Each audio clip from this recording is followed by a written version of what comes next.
Yeah. Thanks. Oh, hell, I spaced that. Did you get my work log from last week? Because I sent it a couple of times and it's not showing me that it's sent. Let me look. Did today? You I sent sent today? it today and I sent it Monday. So I sent it yesterday. So I've sent it a couple of times. Let's see here. Why it's not showing that it's sent in the email. Clark access. Yeah, that's the last one that was showing was that was 24th. I got inspection. But no, okay. 12 is the last. Why would I not be sending? Because I go file and then share. And then I email it. Let's see what. Almost.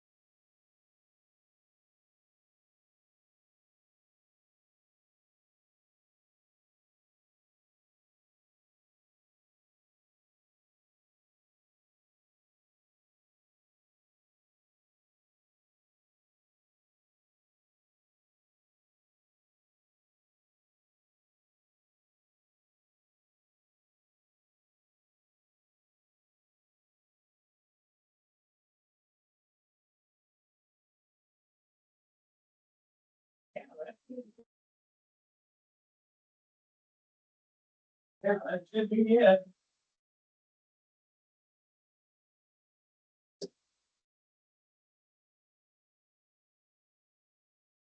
But hell, it may take it 10 minutes to get. Yeah. Like I do printing it. Hell, I can go take a coffee break and come back, and I heard something ding. Let's see.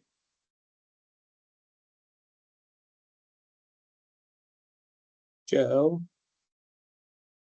Samantha.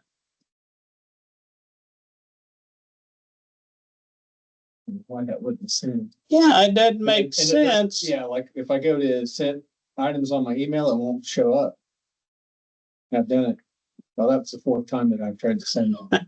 Huh. Okay, let me make sure that it ain't going. No, there's just the junk shit. Yeah, I sent it twice yesterday and then once again this morning because I saw that it wasn't in the sent. I cleared it up. I'm sure they either come by or I go by because I'm on the shirts. And that does that. Yeah, that should be because I'm getting the inspections. I'll tell you what I'm going to do here. Let me resend a new one and then just send it back as a test. As it could be there's an issue with the Excel. Yeah. Yeah, that's what I'm thinking. Everything else is going through. Yeah, that's what I'm thinking. I don't know where I got the damn thing though.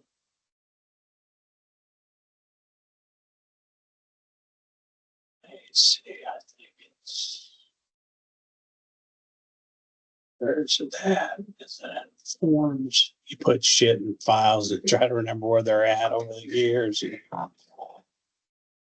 So that's got to be the staff.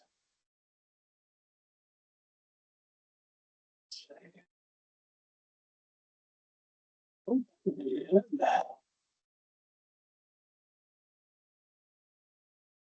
Let's see, let's just do this. Let's just pick one here. The date on it.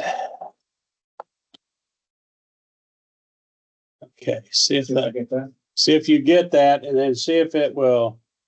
That's too bad. Mm-hmm. And it may be, but I'll find a blank one that's the original here. So that way we got a virgin copy. Where's my damn forms?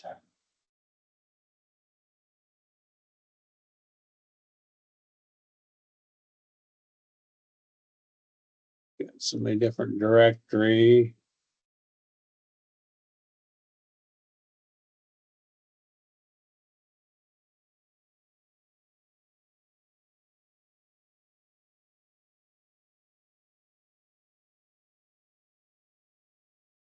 Okay, let me.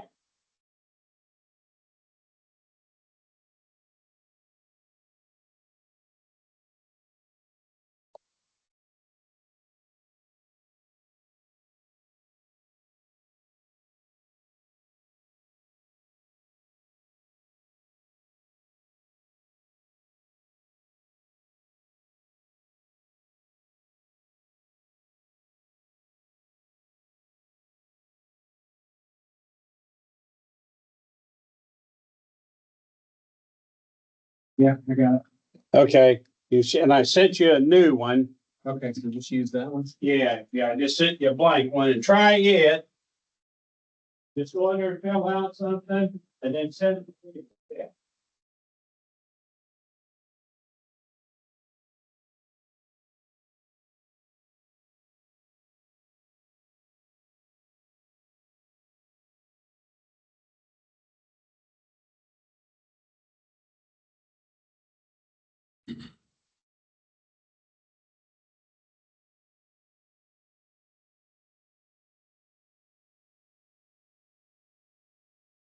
Yeah,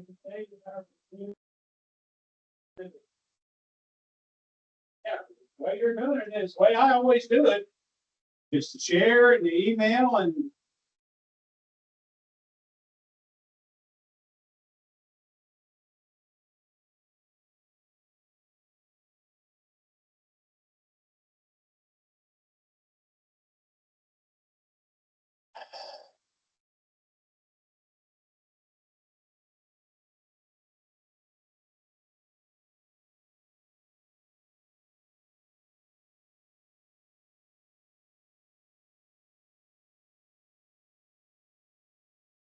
Okay, that's that one.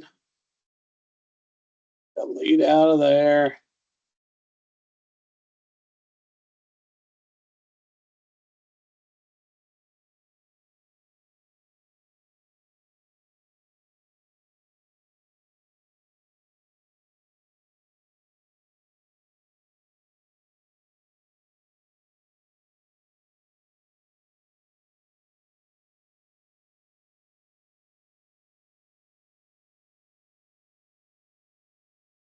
I have never had a little bitty ass project take.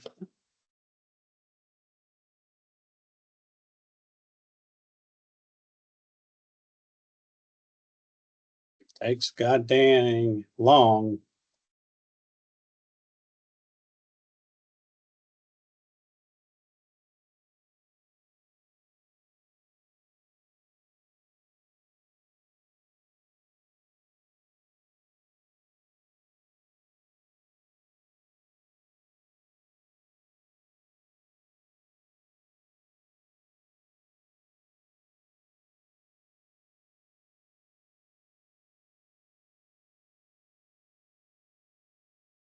$24.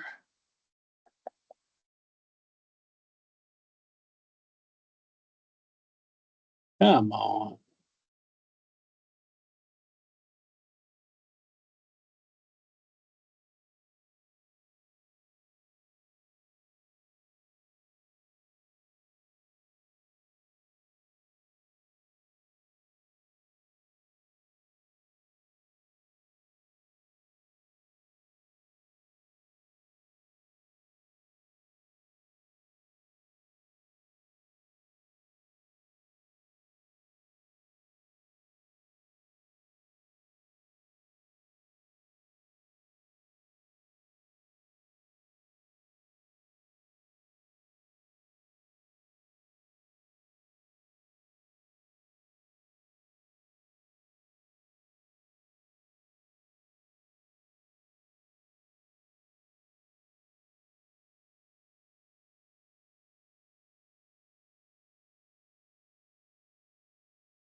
Did they reupholster the seats in the auditorium? I don't remember them being that color.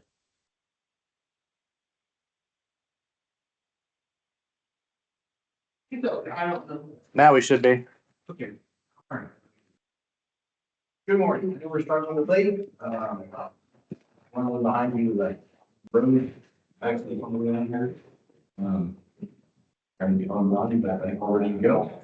We have 9:16, and we're gonna start the fire prevention in the building, take out from down. Then do a roll call. Get feedback over, Yeah. Yeah, somebody shut. Make me shut it down.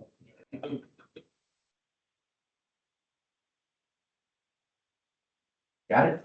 Yeah. Perfect. Somebody's. This Denise.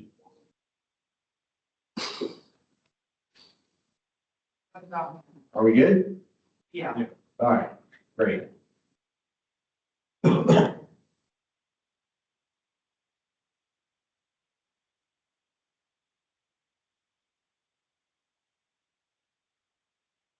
Okay, let me get this pulled back up here. All right, Commissioner Burgess. Here virtually.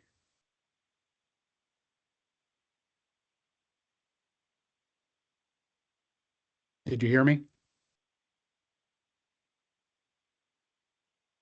I can hear you, Craig.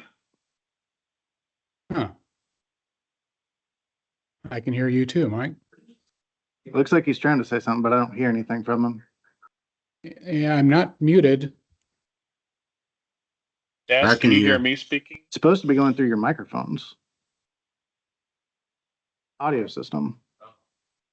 Yeah, and it at least one person can hear me. I can hear you. I can hear you as well. Yeah, Craig, you're coming Okay. through. So apparently we can't hear what's happening on Teams. Why don't we? Yay, technology. Why don't we briefly break while I try and get a hold of the technical team and see what's going on, and we can come back at like 9:30 maybe. Can you with that? Sure. Good with me. Anyway, because I just had a 3-hour drive and, I was running to get in here.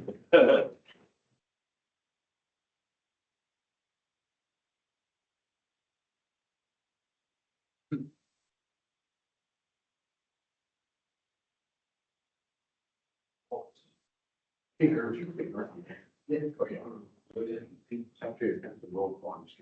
can say something that you like.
Hey, Craig.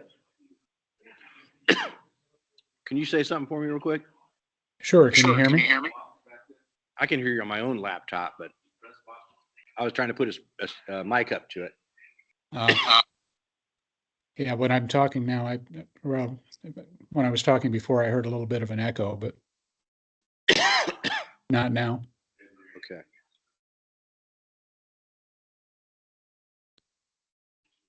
Well, all right. Thank you. I'll check back with you here momentarily. Thanks, Craig. Okay. Yep.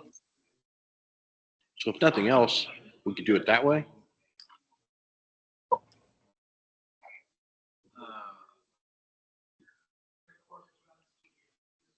Well, if we want speakers on the echo. I'm hoping we can get through one speaker. If they turn this back on. They're trying to get it through that.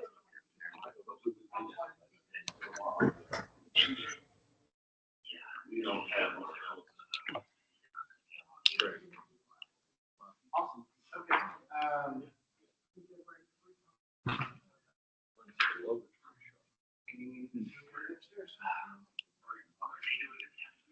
No, this is the live meeting. No, this is the live meeting. This is the live meeting.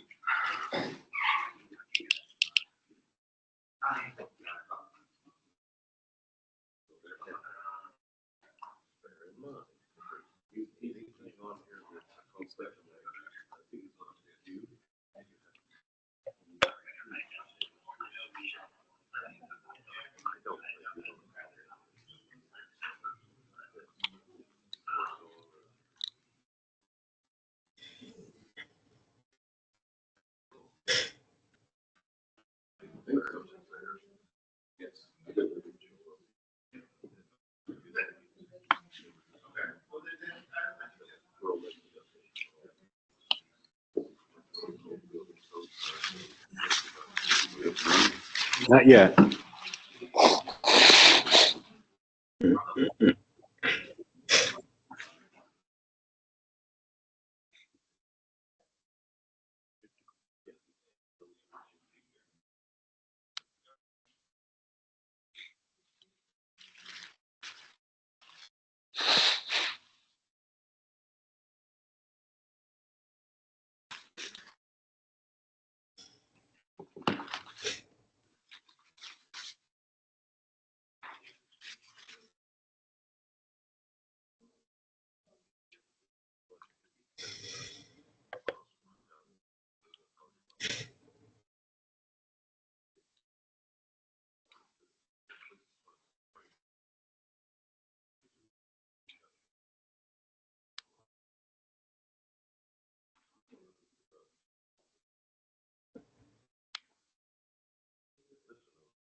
Staying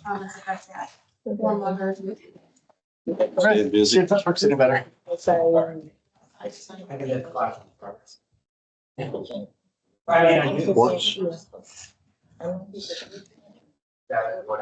Hey, Mike, I see you. Yeah. Can you say something back, see if we can hear you? Yeah, I can hear you just fine, Jim. Perfect. So you should. We got you too. All right. Apologies for the technical difficulties, everybody. We are going to get back on track. All right. All right. Yeah, roll call here momentarily. Yep. All right. So Commissioner Burgess. Still here. All right. Thank you, sir. Commissioner Cook. Here. Commissioner Chris is out. Commissioner Hyde is out. Chairman. Present. Commissioner Olaleye. Here. Commissioner Patarino. Here. Vice Chairman. Present. Commissioner Porter. Here. Commissioner Slaughter. Here. Commissioner Wagner. He's out. That's right. Commissioner Zaner. Here. All right. We have quorum. Perfect. All right, thank you. All right, we do have a new commissioner. Harold, do you want to introduce your person? I don't need a speaker. When I walked into the position a few years ago, it's like, here you go, Harold, and I've learned a lot. A lot of very capable knowledge up here. So with that being said, it's time to start throttling back to retire. And this is my first step. I took all the 3 new employees we got, I brought them all to the meetings over the last few months. Pookie's the only one that sparked interest. So I went and talked to the commissioner and my deputy commissioner, got all the paperwork approved. She's gonna replace him. Now, that's not a big set of shoes you're gonna have to fill. You've got a lot of knowledgeable people here.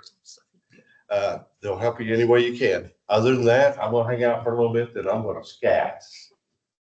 Thank y'all. Well, Harold, yeah, while you're up there, just congratulations on your upcoming retirement. We appreciate all the work you've done.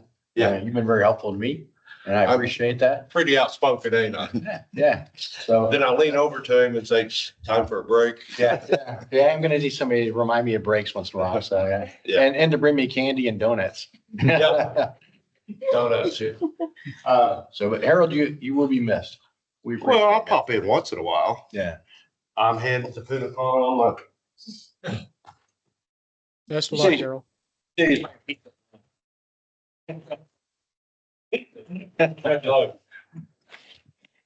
No, thank you, we appreciate it. I like bacon and pineapple. I'll go down there now.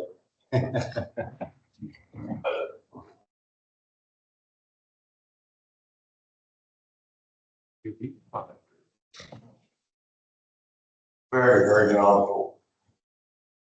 All right. Next up, we have a review of the December 2024 minutes. Commissioner Patarino, I believe that you noticed some corrections. Yeah, Chairman, I noticed that there were several things that need to be changed in the meeting minutes that had to do with votes that need to be changed to reflect what actually happened at the last meeting. And so I would propose that I just hand over my notes and have the corrections made. Yep, works, man. Yeah. All right. And with that, I still would make a motion with my corrections to approve the meeting minutes. Mike, Yep. is one of the changes that you noted, Mike Zahner's vote for the November 2024 minutes? No, I did not note that. Mine were basically for the variance approvals. Okay, on the review of the November 2024 minutes, Zahner is marked as voting yes and abstaining. Yeah, because, well, there. Okay, I'll change that. And while I have the floor, I will be abstaining from voting on these minutes because I was not here last month. All right. Could I mention one thing? I don't know if these were included in the marked up version or not, but I noticed under tabled variances, the second one, number 24-08-37, Four Corners Winery in Valparaiso, there was no mention of what the nature of the motion was. Yep, I noticed that too. That's one of the Okay. items I have. All right, thank you. And I went through and after I saw that, I just checked each motion to see if it reflected what we had done, because I take notes during these meetings just to see what's approved, denied, and tabled.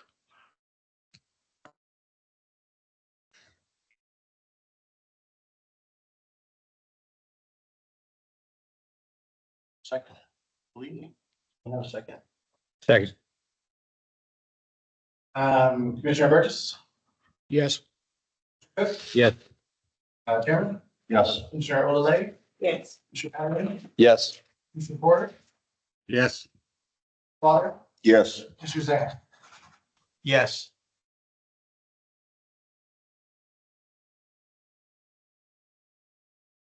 Sir. You're welcome.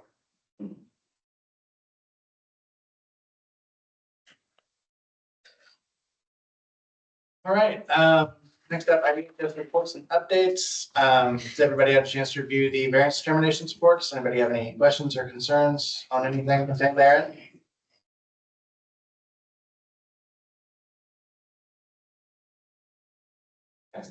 Hearing none, we can move on to rulemaking updates. All of the code committees currently continue their work. We are going to continue into 2025 for those. As for the code making committees, all code making committee meetings in January are canceled at this time. We're going to reconvene in February. So no meeting tomorrow, no meeting next week.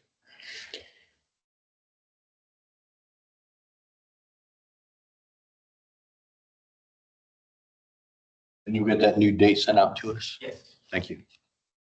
And may I ask, I know the electrical is within one meeting of finishing.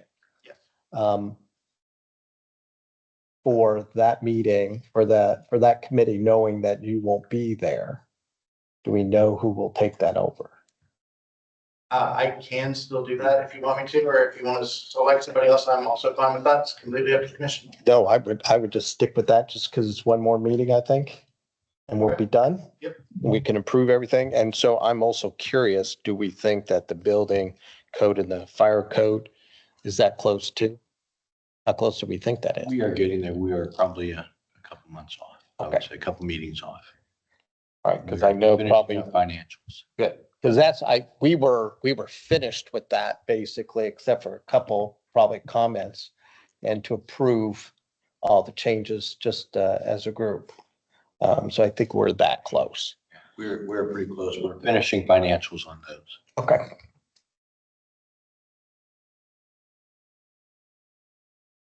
Any other questions, comments on code making?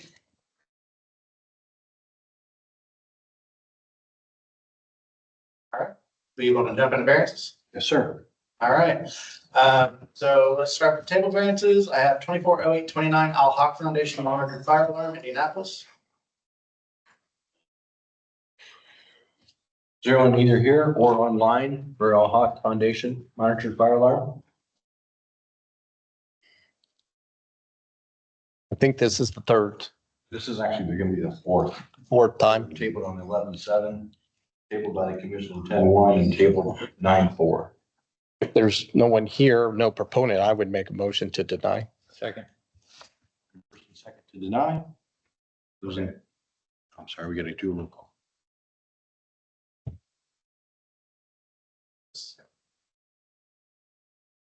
All right, so we have a first and second to deny that one. Commissioner Burgess, Yes. Commissioner Cook, Yes. Chairman, Yes. Commissioner Olay, Yes. Commissioner Patterson, Yes. Vice Chairman, Yes. Commissioner Porter, Yes. Commissioner Slaughter, Yes. Commissioner Zane. Yes. Denied.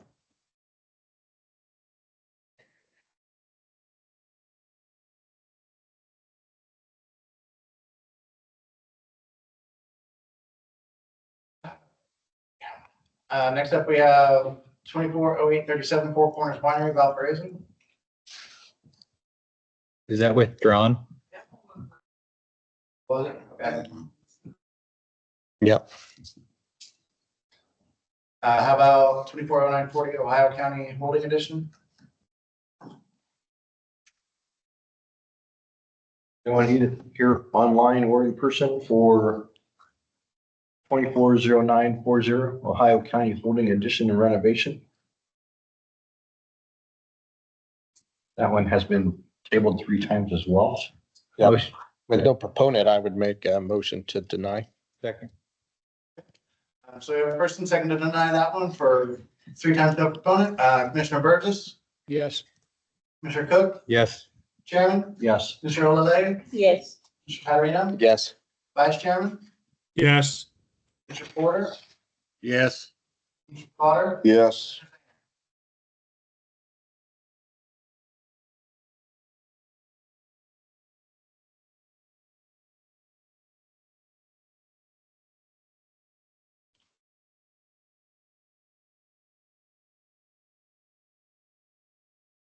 uh,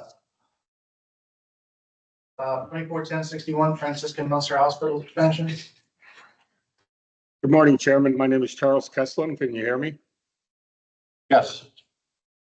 I'm the submitter of the variance for 2410-61, which is a non-compliance of table 1613.3.5 to non-structural components permanently attached to the structure. I'm asking for a variance in accordance with GAR 675 IAC 12-5-2, section 2H3. The rule has 2 parts. The first part is the application of the rule causes excessive cost. In the calculations here, it's between $750,000 and $1 million, which is over 10% of the total cost of the MEP's installation, and it's a lot of money. Second part is the demonstration of public health, safety, and welfare are protected. Protected, how is that defined in the code? Under 101.3, the purpose of the code, it states that the purpose of this code is to establish the minimum requirements to provide a reasonable level of safety, health, and general welfare through structural strength and many other things, but we're talking structural strength. How is reasonable level of safety determined in the code? Regardless of the hazard, and in this case, as I said, it's an earthquake, and the principles are utilized for earthquakes and for structural strength as they are for fire or anything else in the code. The first rule is rule of diminishing returns. In this case, if you keep spending money on structural strength beyond the requirement to resist the known force, then the return for the dollars spent on structural safety is greatly diminished. In this case, the force, when the information that you see in the code under 1613 for the Midwest was based on, the determination was based on a time when they didn't have seismometers, and they relied on the historical witness of people to determine how far reaching this earthquake was. That historical documentation was very limited in northern Illinois, northern Indiana, middle of Indiana, because there weren't people there at that time, not very many. So they based it on very limited information. They didn't have seismometers like they have out west. And now we have now, and we're finding out more and more information all the time. The equivalent risk theory. Whether the occupant is exposed to hazards in their home, their business, place of worship, assembly, industry, storage, or hazardous material use, the code determines requirements so that the individual is at the same level of risk in structures of all use groups. It's unique to earthquake, or this earthquake, because it's so large, that there was a determination that some people should be better protected in different risk level buildings. And that's contrary to the general concept of the code. And then there's last, one hazard theory, in the past referred to as the one fire theory, meaning code requirements must be based on the principle that there's only one hazard at a time. In this earthquake scenario for what's in the code, it's not only one earthquake, it's just one earthquake. If you look at the tables and everything, they're all based on the New Madrid fault going off and being an 8.1 earthquake. Taking all that into consideration, it is proposed that the public safety of the occupants in this proposed structure is still protected with the granting of the variance because the force is not there. We're finding out more and more, and for the last 10 years, we found out tremendous information. The force that they use to determine that is not there. Because the structural requirement of code to resist a determined earthquake force is unreasonable for the following reasons. The seismic design category determination for the structure in the farthest corner of Northwest Indiana is based on dated data that greatly misrepresents a reasonable frequency of occurrence within the life of the structure. And when they determine reasonable frequency, they use the Poisson distribution because that's what you use out west, because it's both a frequent and a constant increase in stress. Well, that's what's happening here, so that was inappropriate to do. If you see the IBC requirements in figure 1613.2.1, you'll see that this limited information said that they're going to have to design for earthquakes way out in West Virginia, North Carolina, Southern Michigan, Southern Wisconsin, because it all extends up that far. Number two, today's earthquakes extent and magnitudes are established by seismic readings, which we didn't have back then, while the 1812 earthquake extent and magnitude were established through historical commentary. Number three, the establishment of seismic design risk categories contradicts the equivalent risk theory in so much as establishing an occupant in a hospital is at less risk from the code determined earthquake force and occupants of any other structure in Munster, Indiana. It's my position as a submitter that this structure in Munster, Indiana, will not have the force that was the basis of the code design, the cost of the code design from an earthquake going off in the New Madrid fault. With that, I turn it over to the commission.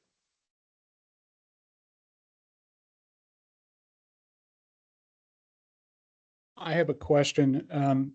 It sounds as if a good portion of your argument is based on your statements that the code requirements are outdated, whether they're because the requirements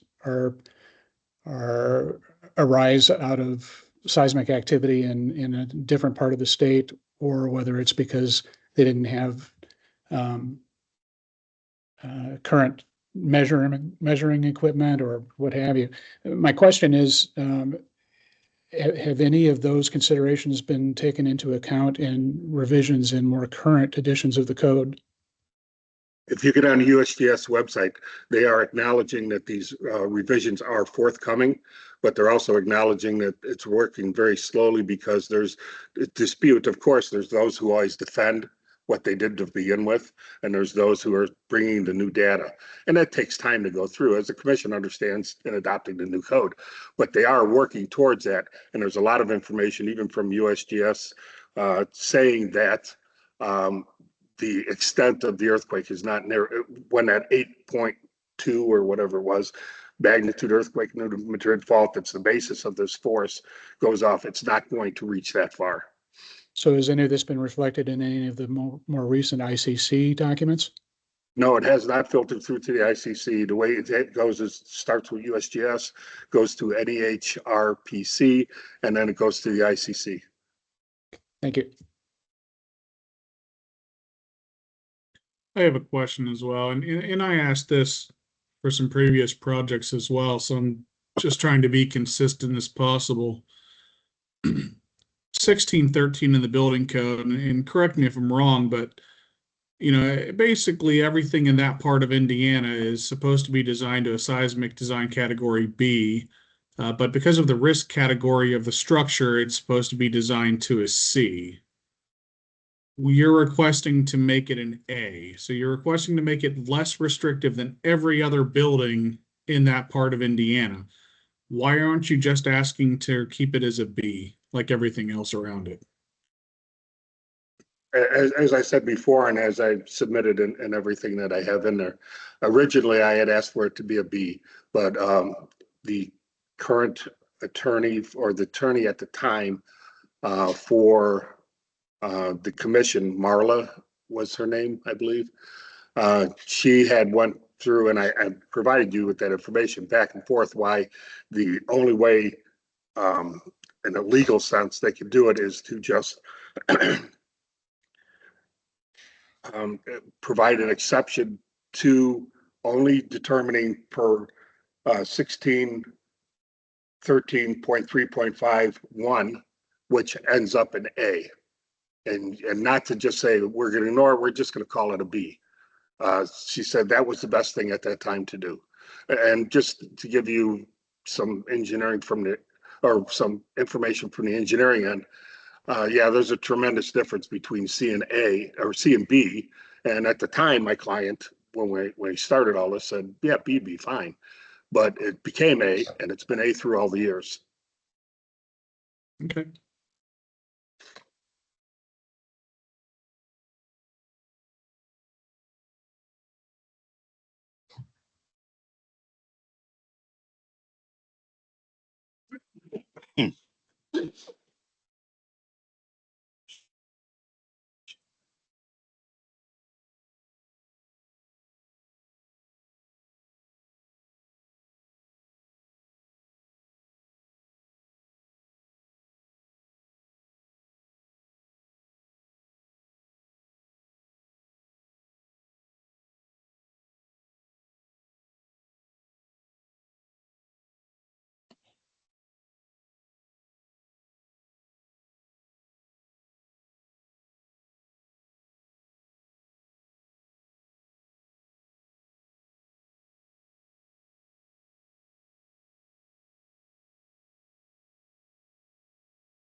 Any other questions? Yeah, I'm just trying to collect my thoughts here. Okay.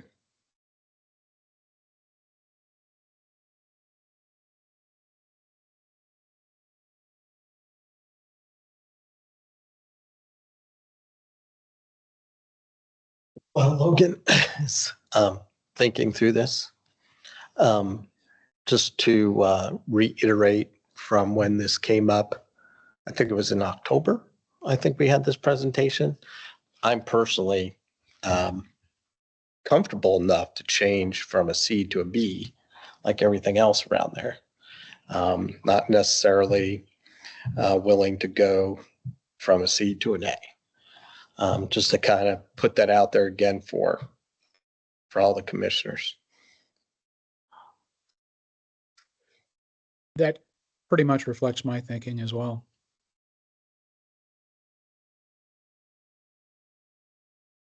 As I stated originally 20 years ago, when I first introduced this, both my client, who's the same client now as the client back then, and I were comfortable with B.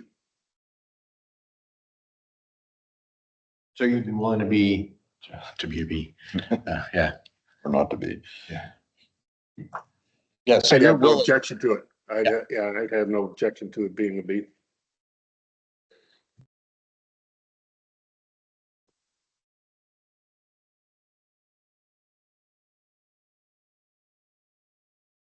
I mean, if that's what he wants, I mean, I don't need to belabor it if that's acceptable.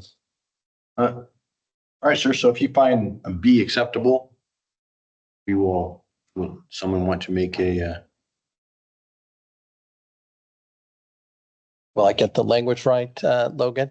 That willing to approve, make a motion to approve the variance with the change that the classification is a B. Yeah, the seismic, yeah. Let me check what's in the variance here. Yeah.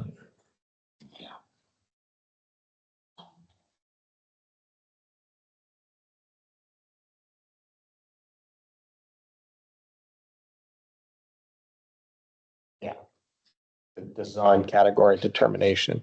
Yeah. Yeah, the seismic design category is changed from a C to a B. Yeah, you're permitted to design it to a category G. does he need a variance for that then? So Yes. I don't know. Yeah, Yes, because of To go to B. because of the use would take it to a C.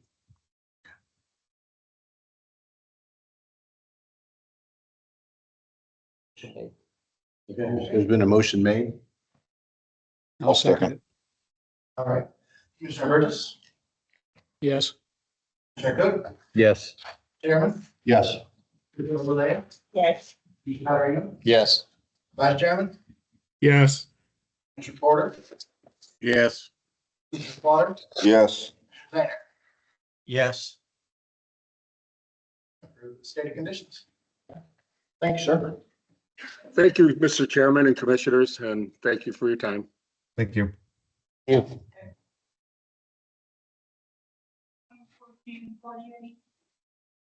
We did not. That's not on the agenda. Yeah. But I see it's online. 241048, 2430 Northview.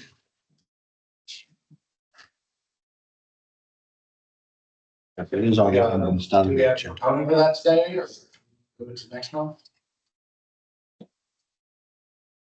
Is there anyone online for 2430 Northview Avenue? 241048?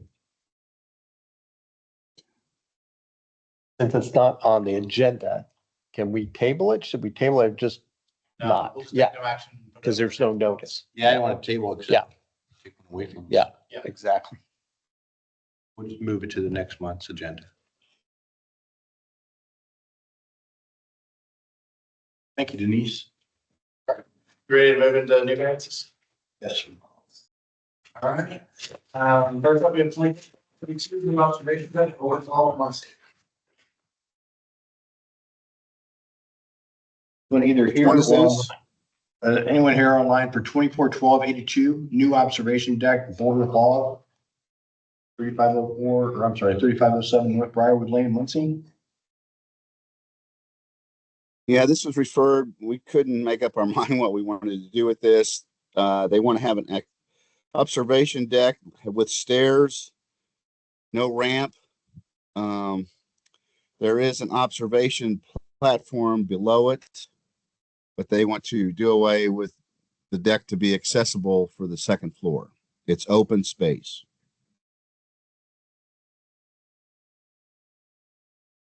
Sure. Your name and. My name is Jim Dowse with Dowse Architects in Anderson. And the project is, this is about a half-acre site that contains both golf course and batting cages in Muncie. They want to view what's in the area. Like they think that they're closest to competitors, about 30 miles away, so it's a family event center. They have a small building now between the batting cages and the putt-putt that has a roofed over area. And the project was to take the roof down and put a deck above it so they can increase their observation area. Then we submitted the plan, came back with a corrected notice that we needed to comply with ADA, so that's why we're here.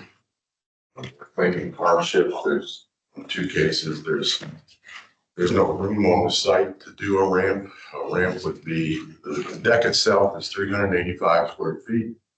A ramp system would take about 750 square feet. And then the other option we have is to do a lift. Since it's an outdoor lift, it'd have to be enclosed. We checked on some pricing with that. And the cost of a lift was between $55,000 and $60,000. The whole project budget was about $75,000 to $80,000. So we're required to do the ADA. The project is not easy.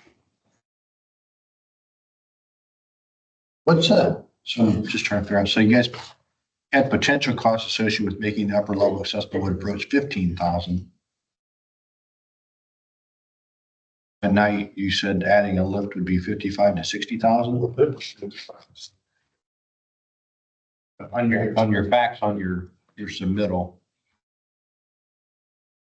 you stated that upper level accessible would approach $15,000. I think that might have been situation, but we don't have to put that in.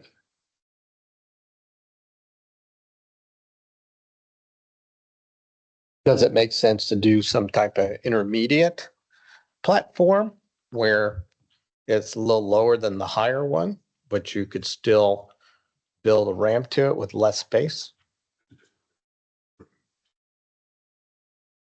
Stairs and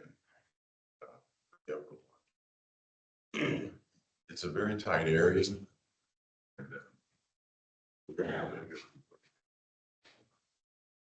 that's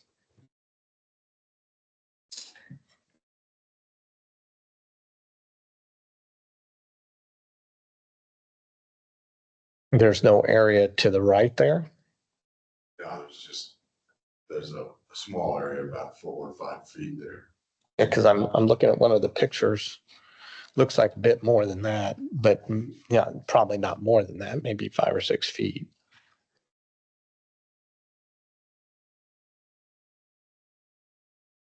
I'm, personally kind of uncomfortable always denying an accessibility type issue. It isn't, I mean, we do have ADA provided seating downstairs. So On the ground, yeah. On the ground, we do have ADA provided seating.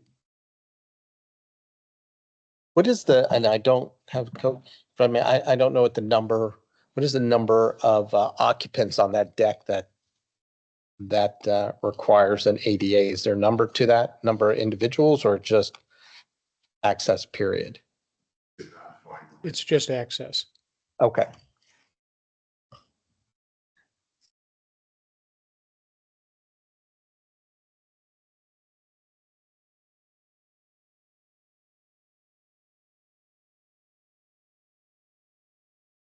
It just seems to me that you could probably get some type of intermediate deck, even if it went to the top side of that. I'll just call it the north side. Yeah, the north side of that. You can't even get it there.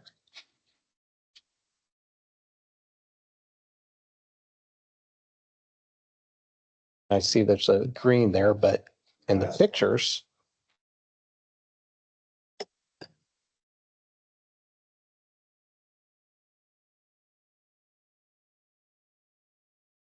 maybe that's a lower area. Well, instead of where the stairs going up and then turning, maybe part of that area is an intermediate deck and the upper deck's a little smaller.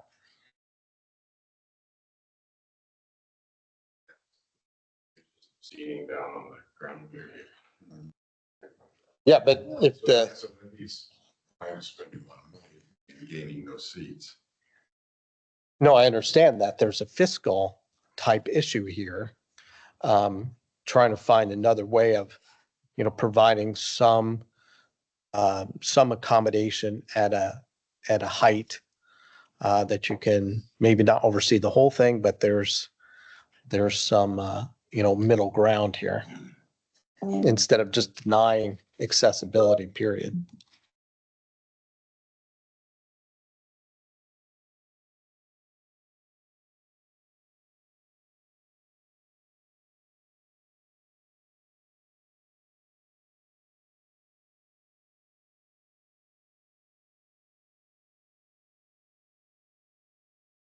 Can you go back to at the beginning of your statement? You said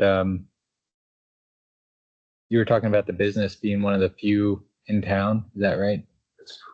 What was? Can you repeat that part? They consider themselves a family entertainment center because they have these two. He has the ground that has the putt-putt and the batting cages on it. They share a parking lot. And his wife owns they own an ice cream shop right across the parking lot. So it's kind of a destination place for families. The closest one that they know of is the Rand's Bud Shack in Anderson. It's similar to anything like this. You just don't find these anymore. In fact, this one, part of the issue is that it's 25 years old. And even the, putt-putt courses aren't lenient as ADA themselves. I don't experience much traffic at all in that area.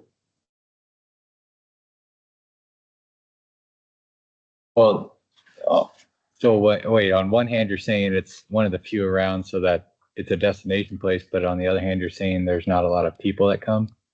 So it is a destination place. They have people with their experiences. He sent me an email. He said their experiences in the last 6 years, they've owned it 6 years. They've only had 2 people that required ADA access, and they were able to use the observation deck, the observation platform, or the area that's underneath the roof right now. Okay. But the purpose of doing the deck, what's the business purpose of doing the deck? Just to expand that observation area. And you're putting them higher so they can have a better experience? Because the nature of it, it's called Boulder Falls, and the nature of the putt-putt course is it's a fake mountain that goes up 12, 15 feet. So they'll be able to see more putt-putt course. That's the only use of it. It's just for seating up there, just to enjoy ice cream up there, I guess. That's the proposed. Wow. How many people would be seated up there? We gave a number. I think it's 26 or 27. So sorry, I don't have that exact number.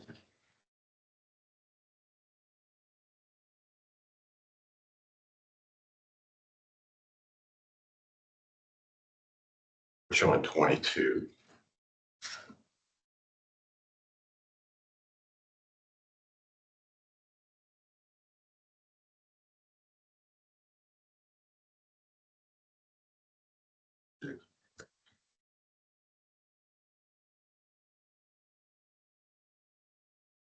By the way, I don't think your budgets really quite reflect the reality here, even though it's still higher, because your ramp numbers should have a deduct of the stair in there.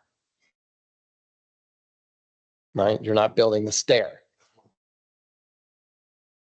Yeah, so when it's showing as $53,000, it's not really 53,000 because it should have the full stair deduct in there, but I'm sure it's still, a high percentage.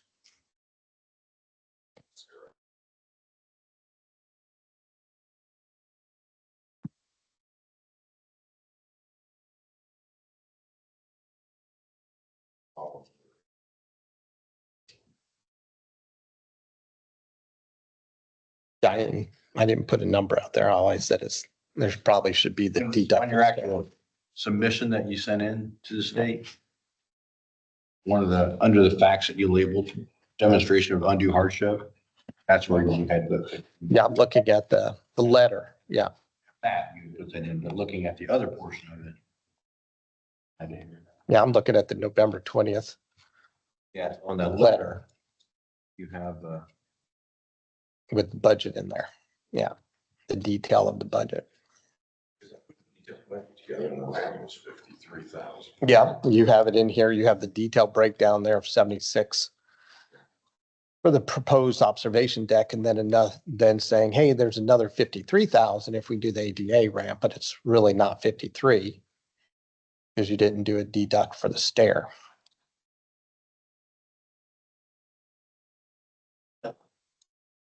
Yeah.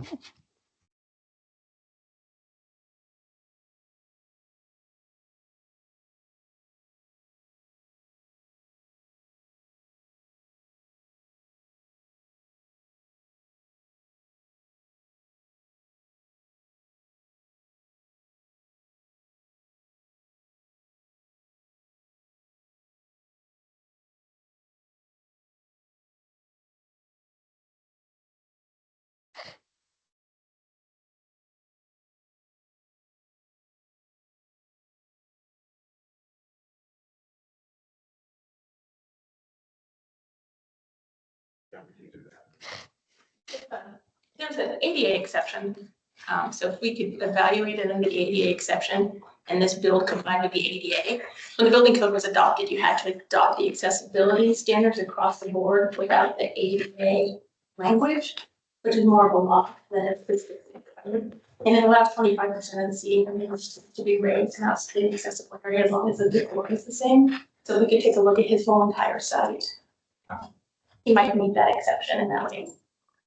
That's what I know that there's something out there like that, yeah.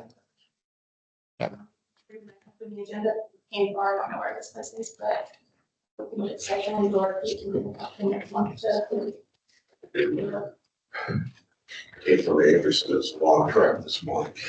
I would, my personal, I don't know how the other commissioners feel, but, you know, I'm personally against approving that unless there is some type of exception. I was thinking there's something out there.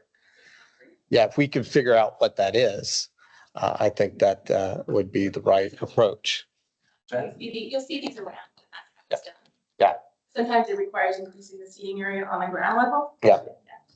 What was that? What was the second? I think it's 206. It's the accessible route section. There's a restaurant. It's really DOJ guideline. Yeah. Yeah, it's an ADAG, yeah. Yeah. Maybe the lower level there. Needs to be 200. Yeah.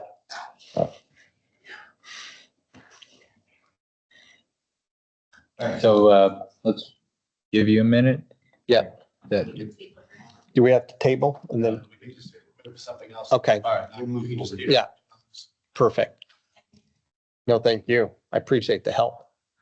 All right, so next up, I have 24-12-83 Summit City Planning Board.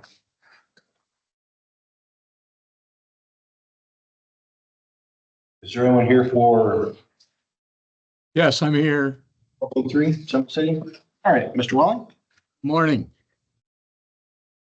Morning. All right, sir. We'll hear from IEHS first.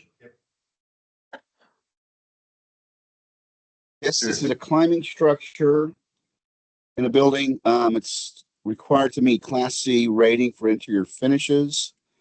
The request is to deviate from the rating, and the climbing structure is attached to the building.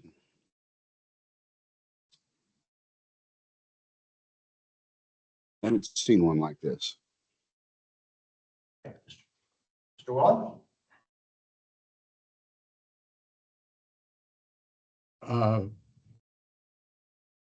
Yeah,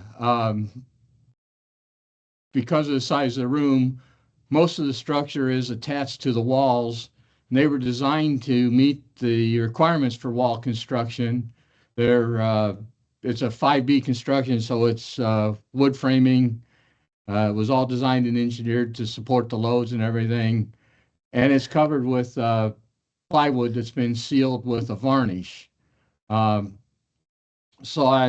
Polyurethane. So I'm not sure that the classification doesn't technically meet a C classification, but we've had some problems with the local authority having jurisdiction. So I'm applying for a variance to accept the plywood with the polyurethane as an acceptable covering for this. We can't meet all the requirements for 424-4 because it's too big to be a freestanding structure. It doesn't meet the area requirements of 424.4 and because we're attached to the walls. So it's kind of unique, apparently. But I also know there's climbing structures built all over the state. So I don't really understand the problem here.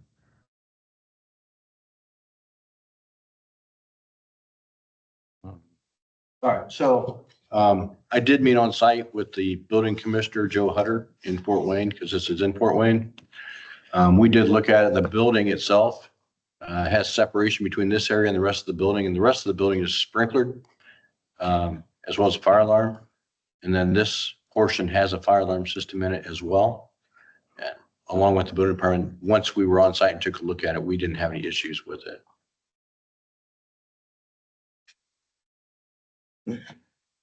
Nor did the building department with that one. I'm also looking at, is this correct that that building looks like it's a concrete masonry block structure? Right, and then there's, of course, it looks like wood or something existing, yeah, 2x4 wood studs. They're over the top of that, and then they have the plywood that's varnished, I assume. That is correct. Yeah, so if something happens to the structure, right, the reality is your building structure is a concrete masonry block. Correct.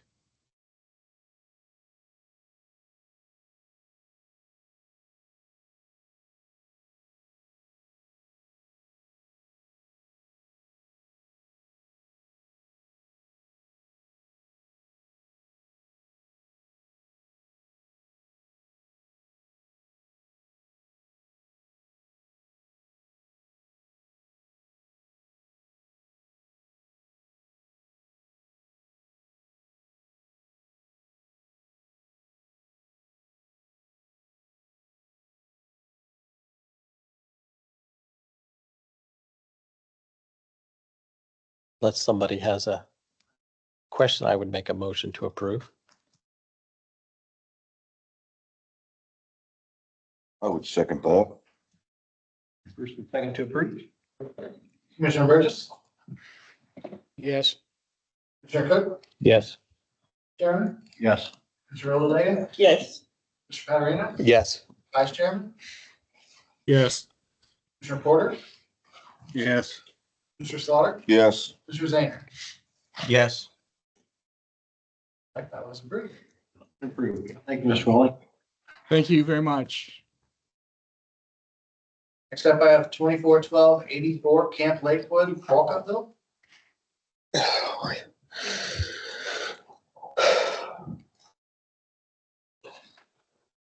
We'll hear from the state first.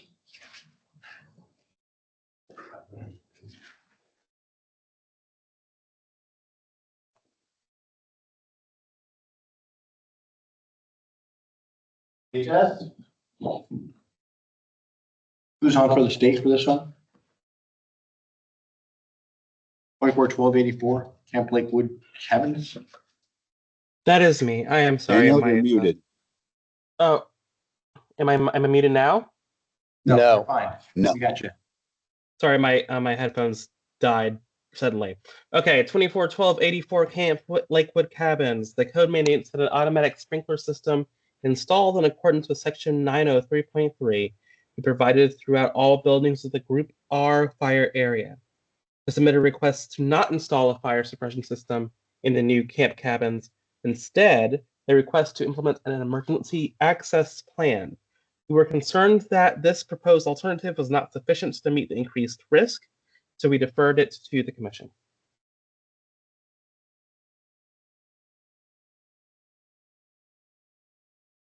All right, sure.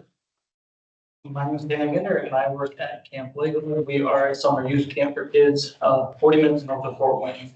And so this year we are proposing to build 2 new cabins on our facility, one smaller than the one that we have this variance before you today. As we approach this building project, this cabin here that we're talking about, it's going to cost about $250,000. And so in order to get the sprinkler system installed, because we are on a well system, basically out in the middle of nowhere with pumps, water lines, and the sprinklers themselves, we're talking about an additional $40,000 to $50,000 of our cost, which is between 10 and 20% of total cost of the project. Additionally, because we are a summer youth camp, the Department of Health requires us to undertake 12 additional steps of fire building safety for our guests at all times. And we believe because of those 2 things, that we can not the guests, the campers, and other residents in these buildings would maintain their safety without sprinklers.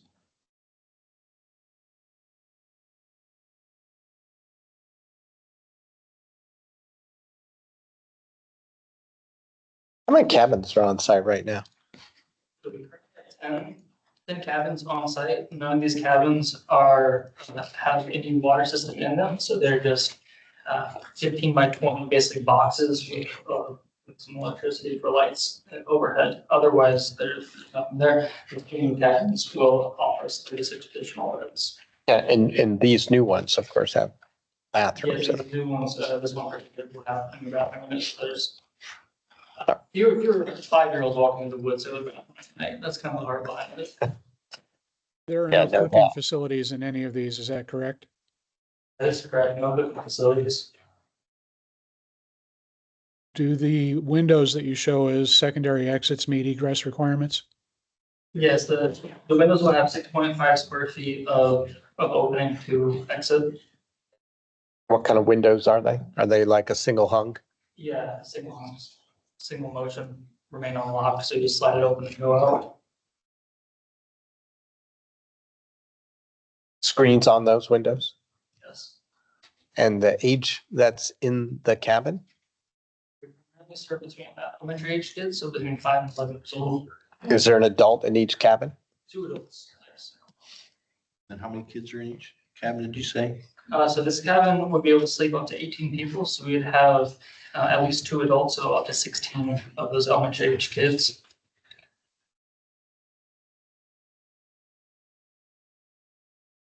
Oh, those are bunk beds, right? Yes. Yeah. So you're on the C9, those are. Yeah. And where are the adults sleeping? In that same room? They sleep in that.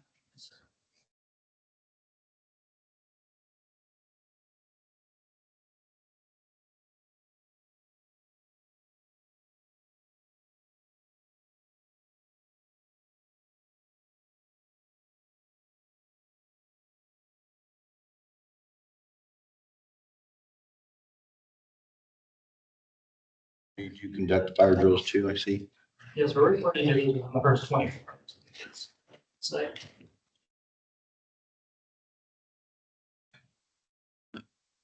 And you use the smoke detectors to do that? You activate the smoke detectors to do that?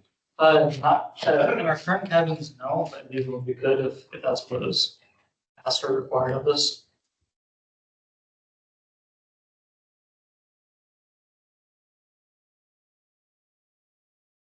And you said that these new cabins have a smoke detector? Yep. In each room? Yes. You may have answered this and I missed it. Are the cabins heated at all? Currently, no, they're not. It's a similar expense question for us, that adding HVAC or even those baseboards would raise cost quite a bit. And so right now, they're just summer month buildings. Okay, thank you.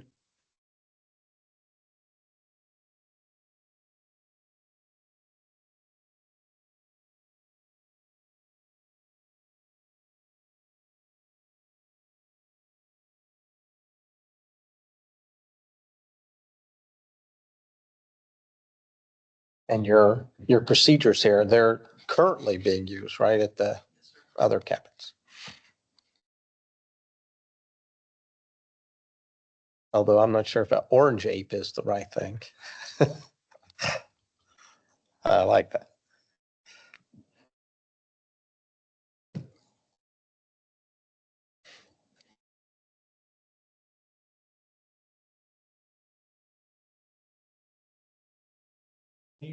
Can we go back and you describe how many cabins you have, how many kids are on site at one time? Yes, we currently have 10 cabins on site. With our supervision requirements, that equals 96 campers. These 2 cabins within 12 cabins, and then 120 campers with 2 adults per building. So our maximum capacity for elementary age kids right now is, after the buildings are completed, will be 120 campers.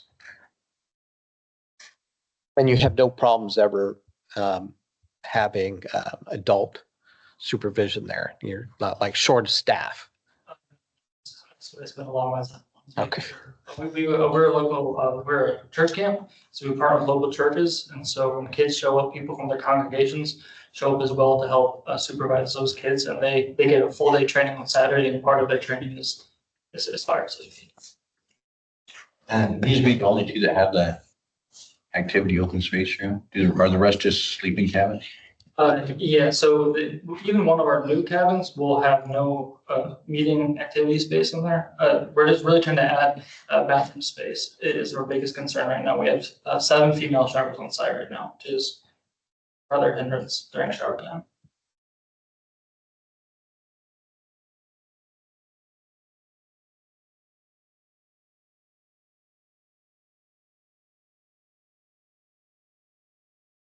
I didn't see it in the plan, but like how close are these cabins together? Are they spaced? So the 2 new cabins will be 10 feet apart. The other 10 cabins that are listed, down a different lane.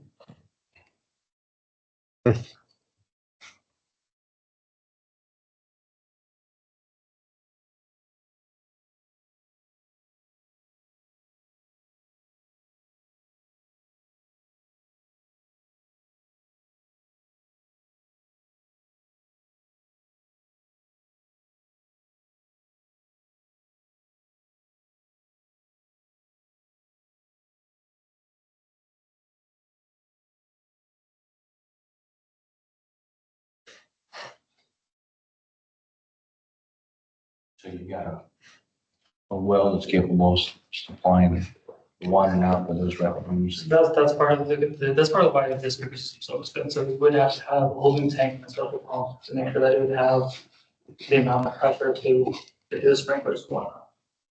Yeah, I was just saying, you have water now for the facilities that you need, correct? And then, so you'd have to add one. What is the closest water to you guys? You know, Our closest water is a well, 750. public water. Public water, I actually don't even know. I know when we're going through the system, put in a septic system, the utilities in our county, we're not willing or able to draw the sewer line out to us. It'd be a couple miles to move the sewer out to us, and so they said we have some very supporting septic system. Yeah, and you're saying here, our current well system cannot meet the pressure and volume requirements for sprinklers. Addressing this would require either a new well and over half a mile of replumbing and storage, because your existing well is not in this area. Right? And you've got these options would cost between $50,000 and $100,000, about 15 to 30% of the $400,000 project budget, and a third of your annual operating budget.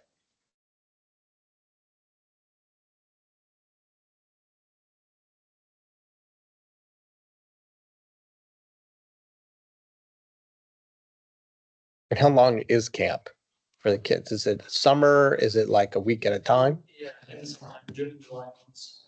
Some kids show up Sunday and they leave on Friday. Other kids show up on Sunday, they leave on Wednesday. Depends on their age. Okay, so it's not like, over a full week. It's a week, but it's not more than that.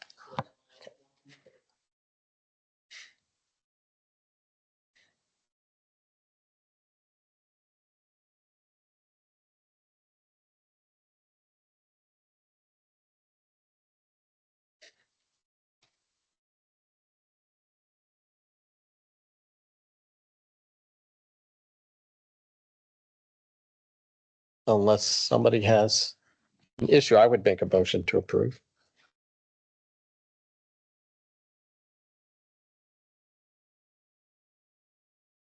I'll second. Commissioner Burgess, Yes. Commissioner Cook, No. Chairman, Yes. Commissioner Olele, Yes. Commissioner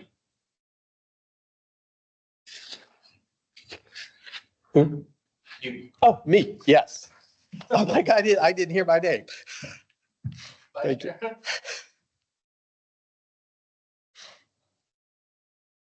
Mr. Poppich? Yes, Commissioner Porter, I can hear you guys. Can you hear me? Yes.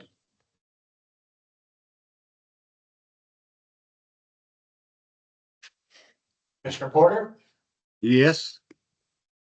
okay, Commissioner Slaughter, Yes. Commissioner Zander. Yes. Thank you. Thank you. Thank you.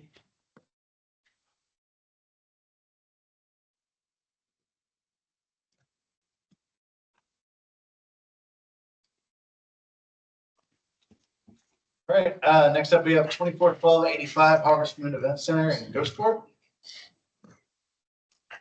Melissa Yes, code Tupper. mandates. Consultants.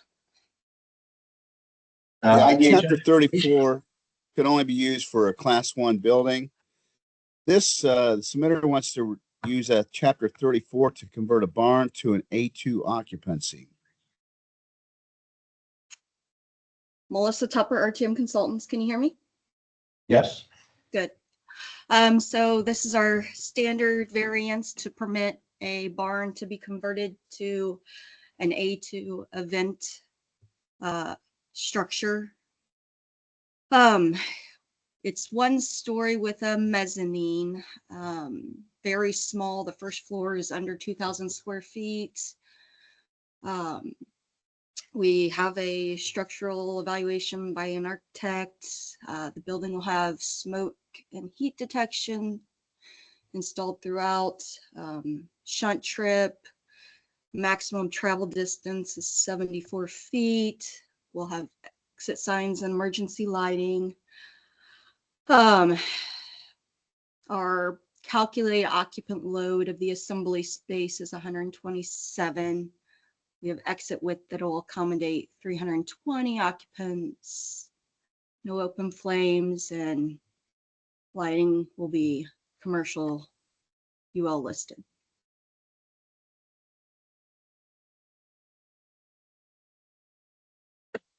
This is a brand new structure, right?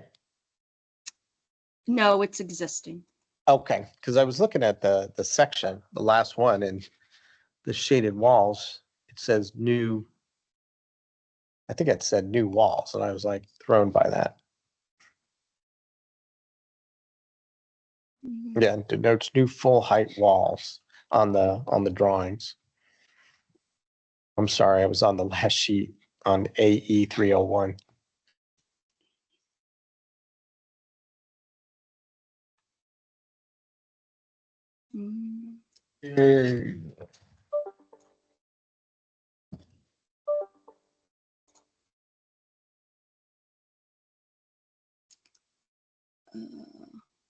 I don't see that note on the very last sheet, A301.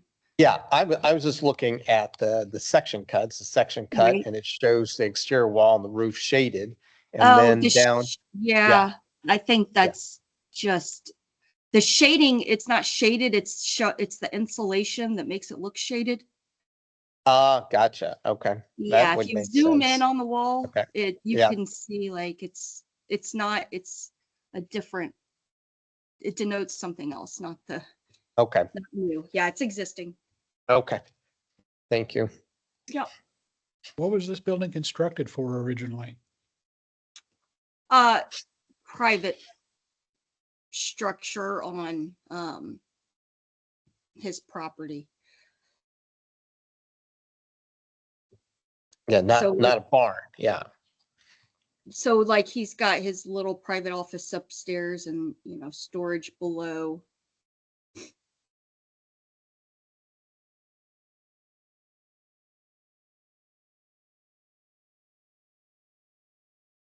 When was it constructed?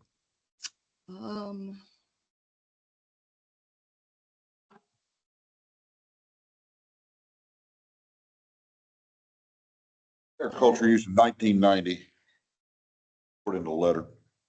Okay, thank you.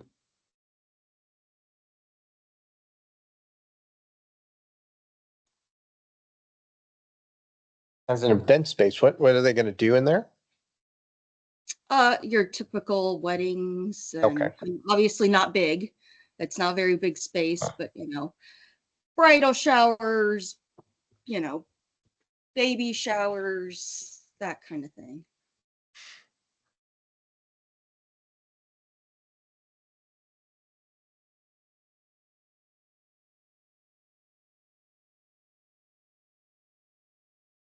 Second level will not be used for public access? No, it's his private office.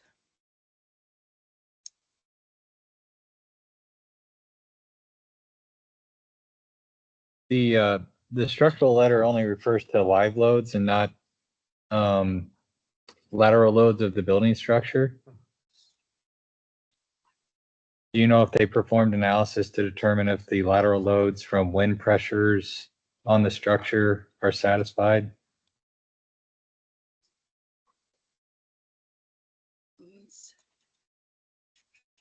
I know he reviewed the entire structure.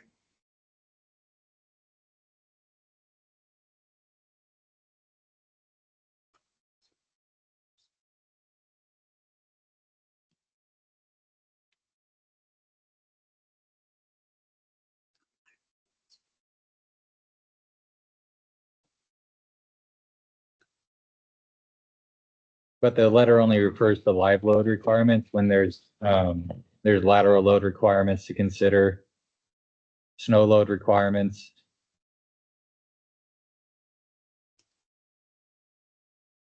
Yeah, and I know he reviewed them all according to the owner, and he had thought he made some drawings to reflect that, but I'm not seeing.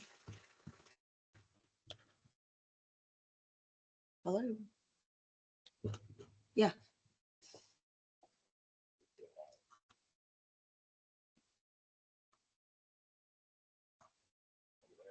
Yeah, we're on the hearing right now.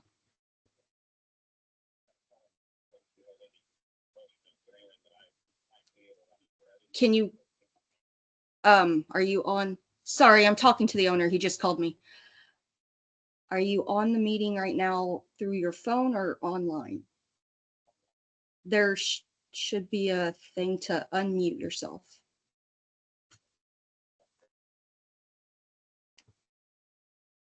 I cannot hear you now. Not on the call. Can everybody still hear me on the call? Yes. Yes. Well, the owner's trying to figure out how to unmute. There we go. Maybe that'll work. Yep, there you go. Okay, I'll hang up then so we don't have confusion. Okay. So, Doug Bruce reviewed the entire structure, but I didn't catch that his letter only said that it'll meet the live loads, which is not snow and wind and all of that. I understand that. I was under the impression that Doug had reviewed all of this with an engineer and that all of that information was going to be contained in his packet when it went to the commissioners today. So, and I don't see it in there either.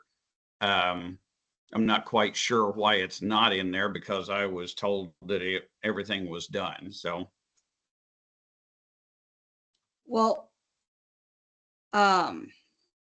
if it would be okay with the commission, could we table this to the end of the agenda and let me, or at least after break or whenever we get to another spot, see if I can go hold Doug Bruce and find out if all those other things were reviewed and he just didn't capture it in the letter? Yeah, I mean, the letter states only live load, so if I would think that there need to be some documentation that that all the loading requirements of chapter 16 were considered in the evaluation.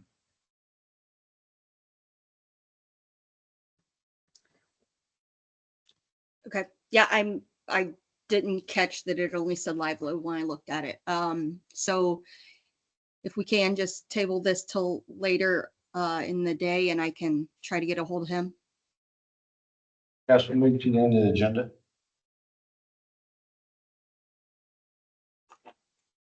All right. All right, thank you. Thank you.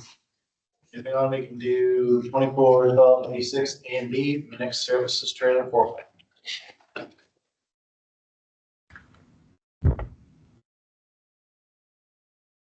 Tim Callis. Anyone here for IDHS? Yeah, Tim Callis, J&T Consulting. Oh, for IDHS. PHS, sir. Hello. Anyone online for 24/12/86? From the state? Principal means of egress is required. This is for a trailer, kind of like a construction trailer. They say that only it will only be accessible for people that are not disabled to go in and do paperwork.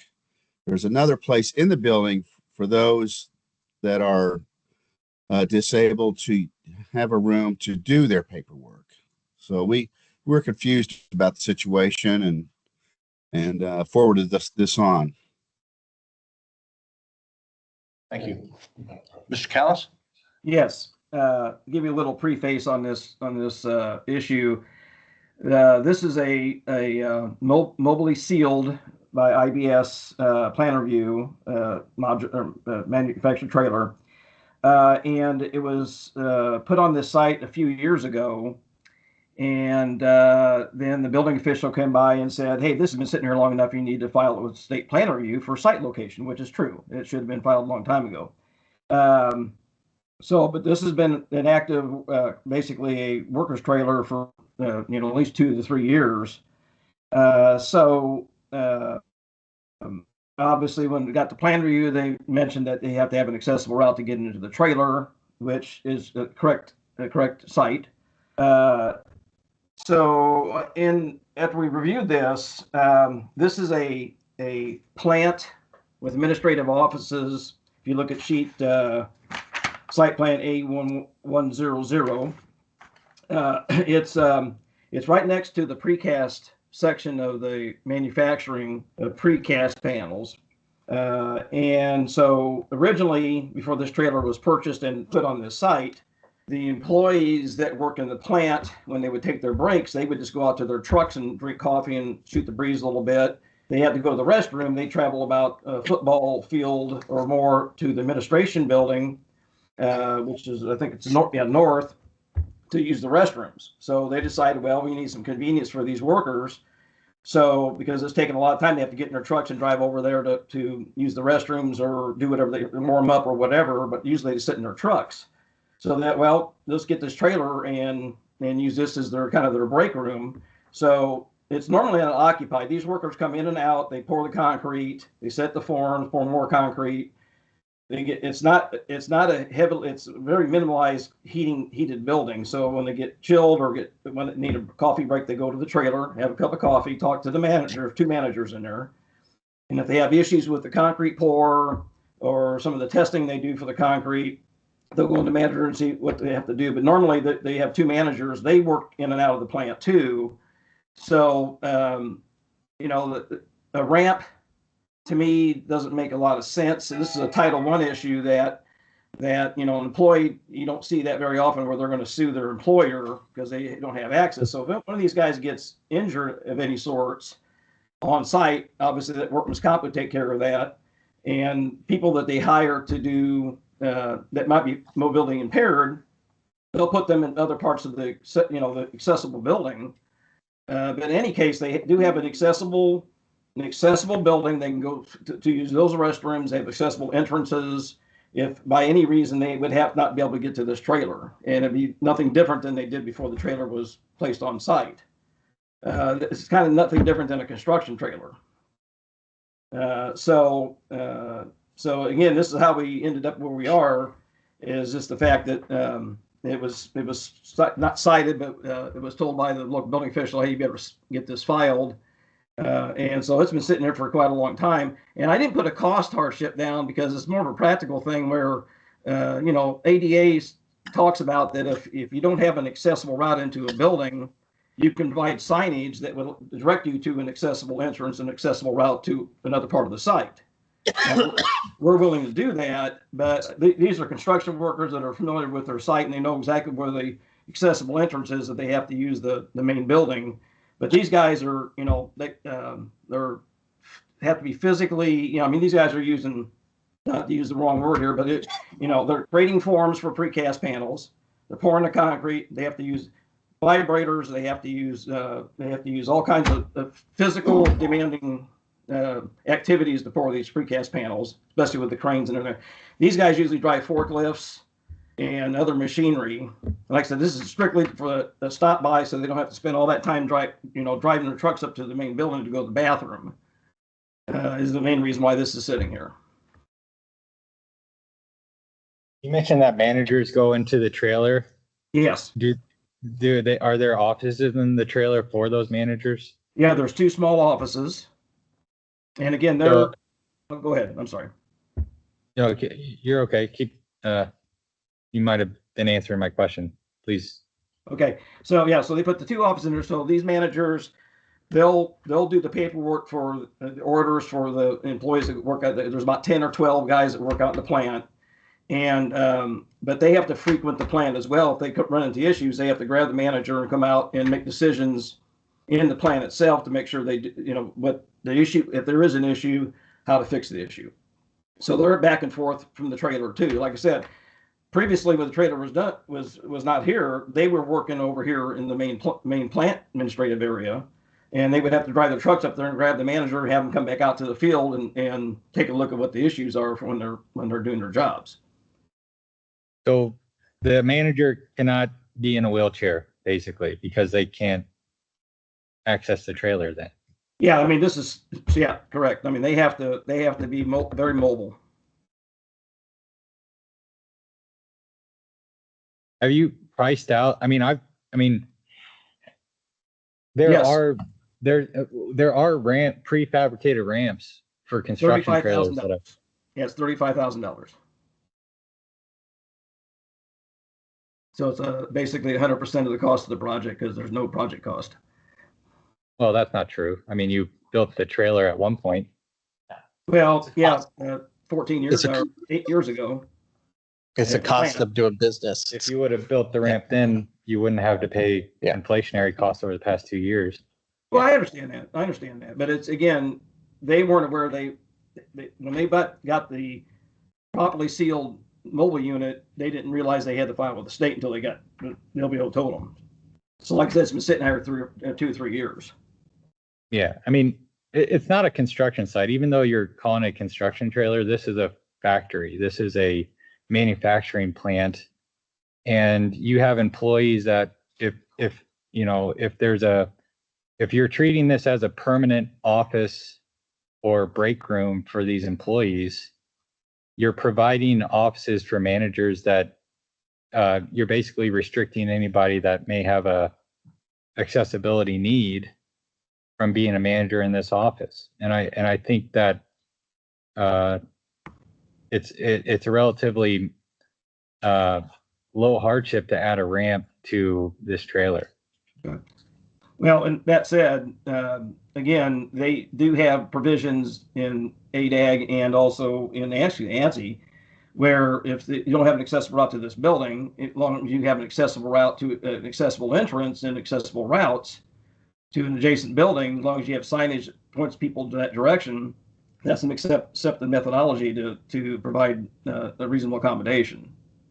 Okay. But that's only if you had gotten a permit to start with, because I agree with Logan. This is not a construction site. This is not a temporary trailer. The whole analysis and comparison to that is just inaccurate. The cost, it may cost you $35,000 to buy an aluminum type prefabricated ramp, but it would be a lot less, of course, to build one out there.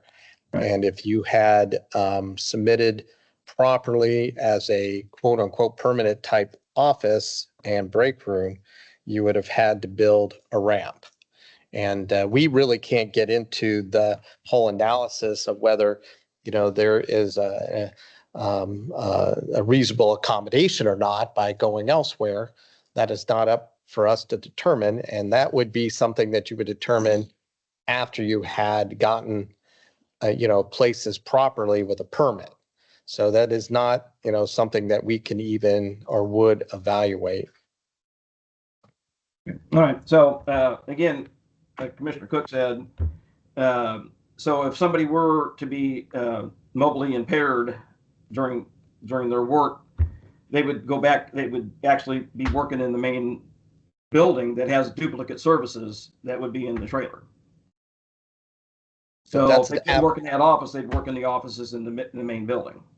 Yeah, but that is an after the fact conversation, right? This is more about the fact that you have a permanent structure out there and you didn't have a proper permit. Well, I mean, He's asking. They got a permit from the local building official. Yeah, I mean, Not in state. Mike, I'm less worried about that than you know, what they're saying in their application is that this is a construction trailer, which isn't true. It's just not right. Yeah. So I So said so yeah, similar to, I said similar to. No, it's not, but yeah, Logan, go on. Construction trailers tend to be temporary. Correct. Yeah. Yes, are temporary. Yeah. Yeah, well, not really by definition, because most projects I work on last 1 or 2 years, and after 90 days, it's no longer temporary. Okay, so do you want us to grant you a temporary status for this and you have to remove it in 90 days or a No, we year don't- or no, 2 we don't years? want- No, we don't want to do Okay. that. That was So the you whole wanted purpose of this here, is just cost savings for the employer, not to have these guys drive their trucks up to go to the bathroom and. Yeah, it's a great structure for your employees. And unless there's an exception to the rule that you alluded to that I haven't researched, I'm not aware of. If there is a true exception that you're speaking to, I need to know what that is, but right now I don't know what that is. And your variance application doesn't articulate that. And so based on the merits of your argument, I don't see how not having a ramp is permissible. Why don't we table this? Because I'm not going to get into why, but my team did not have time to do any research on this in regards to, because we've had variances for UPS and FedEx that the same thing where we have a break room on a mezzanine. We just offered another break room on an accessible level, and the commission always granted that. But you haven't provided us that information or that, where that, and this isn't, I don't think this is an equal, like where you have a different level, because you're telling me that the reason you have this here is because people had to travel really, really far to use the restroom. So it seems like there's, you're not providing an equal facility for somebody that needs it within this area. Okay. So, I mean, yeah, if you want to table and do some more research, and maybe there's an exception that we're not aware of that you can point to that makes this makes a better argument, I'm happy to motion to table. Second. Okay, let's do that. Okay. It's been a first and second to table. Mr. Burks? Let me ask a question. Are we tabling A, B, or both? Well, we haven't talked about B. Are we tabling A or both A and B? I would do both. Both. Okay. Well, B was not forwarded to the commission on the database. Well, it's Correct. Correct, it was not. No, it is on the application as a B, as a staff recommends. Yeah, so we would have to approve the second part of the variance. I'm not willing to approve anything. Yeah, I would table them both. We would table the entire variance. Okay. Motion to table the entire variance. I would say yes to that. Yes. Yes. Yeah. Katarina? Yes. Vice Chairman?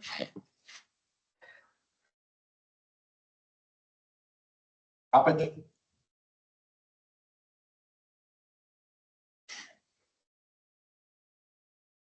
Commissioner Porter? Yes. Mr. Slaughter? Yes. Mr. Zana? Yes. That's David. All right. We take like a 5-minute break. Thanks. Please. Give me 10 minutes. 11:25.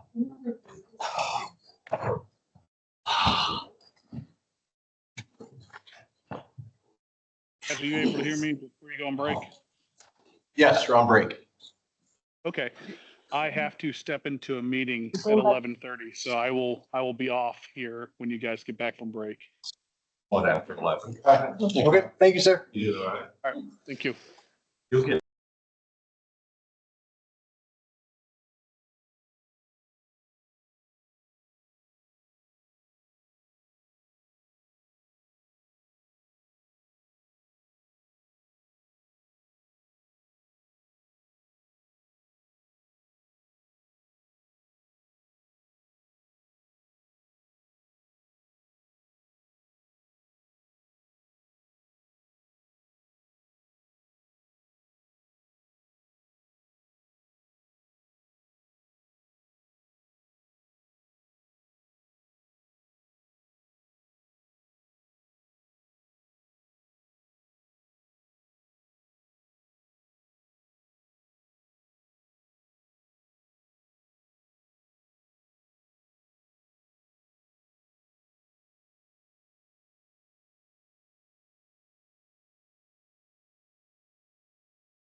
All right, now we're all right. All right, we're back. Oh, okay. Just for time's sake, we're gonna move two of these up. We'll hear 241294 next, Fishers Parks Community Center. Fishers. 241294. DHS, 241294. Jumping ahead. Fishers. Yes. All right, thank you. Alrighty, this is a children's play structure, and they are limited 300 square feet. This is an enormous structure of 1,700 square feet. We could decide on. Okay, go ahead. Yeah, so, excuse me, yeah, Ted Stromsold, Williams Architects. Yeah, and then the size of the play structure is kind of how do you accurately determine the size? And I submitted a graphic that kind of shows the total size of it. Its overall footprint is 775 square feet. Its ground level is 290 square feet of structure, and then the elevated walking surfaces are 527 feet. And I think you have the graphic in front of you that was provided by the manufacturer. So. Yeah. So, and I also think I was told that Adam Newsom, our fire inspector, submitted a letter regarding this, where he takes no issues with it. So with that, I can answer any questions.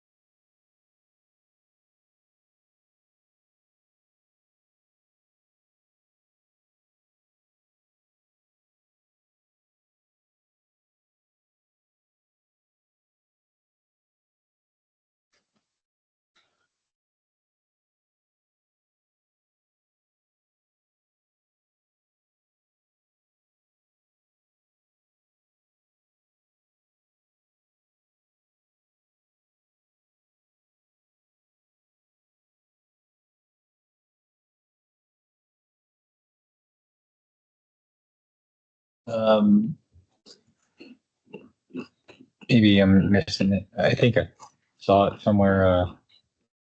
You said the play structure is sprinklered. Not the play structure itself, but the enclosure is, yeah. The structure is 38 feet tall, and then above that is the sprinkler system. You just didn't drop sprinklers below into the area itself. No.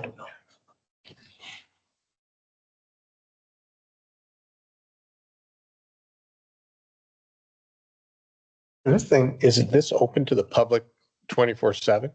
No, it's controlled. It's behind the checkpoint that the local staff to make sure that we're good. So there's always a staff member nearby due to the size of it. Yeah, there's a control, I guess a control gate for that.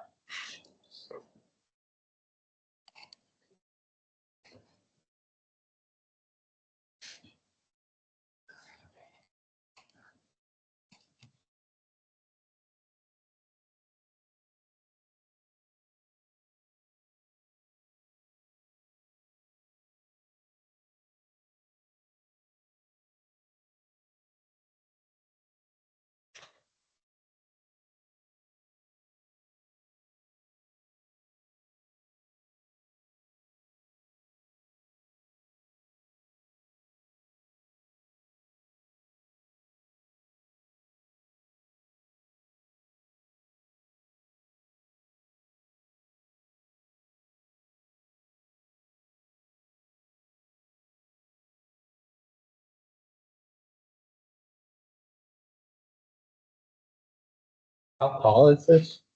The height to I guess the tallest part of the structure is 38 feet, but the tallest walking surface that should be on it is about 24 feet.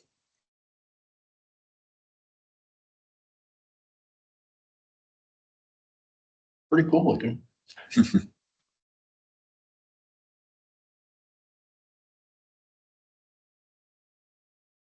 Is this located inside another building? Yes, it's located within the building. Oh. That's a good So the question. building itself is fully sprinkled, and then the area above. And most of this is netted, is that correct? Yeah, the critical fall height is 6 feet. And then the catwalks, the walkways That's between, those are netted as well? What kind of netting is that? Is that like a, It's polypropylene.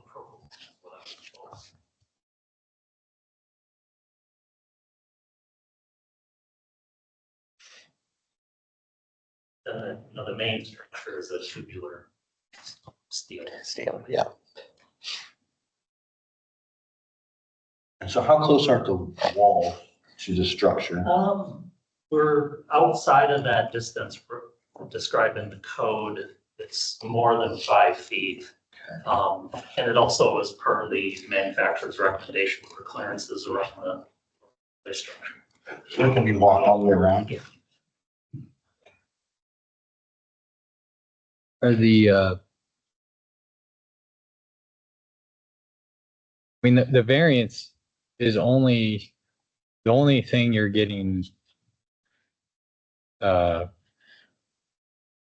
only part of the code that you're not meeting right now is the size, right? Yeah, that's my understanding. And it was, the way we originally approached this was during the design process, we sent the information to the building officials. Because that part of the code doesn't actually say that if it's more than 300 square feet, you have to submit for variance. It just says it needs to be reviewed by the local authorities. So I was just told that we. But it meets all of the other material, fire retardant requirements, and everything else in 424.2 through 424.4. Yes, I believe so. We submitted a packet of information on that to the building official from the manufacturer regarding things like flame spread and smoke development. Yeah. Okay. Yes. Are there any age restrictions on the use of the play structure? It's recommended, I believe, 5 to 12, but I don't think there's not any restrictions based on that. There is a secondary area kind of outside of this, off the side of this play structure with some low play features, and so that's kind of a separate toddlers zone to kind of keep those kids off. How about adult supervision?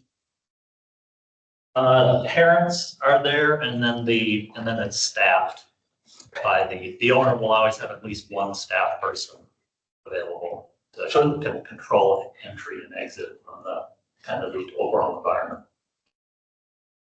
So is it run by the Parks Department or is it run by a private? The Parks Department. Parks Department, okay. So you're always gonna have Parks Department people working, employees there. What, those slides look particularly long and enclosed, like, no. But what are the considerations for? I have to talk to the manufacturer.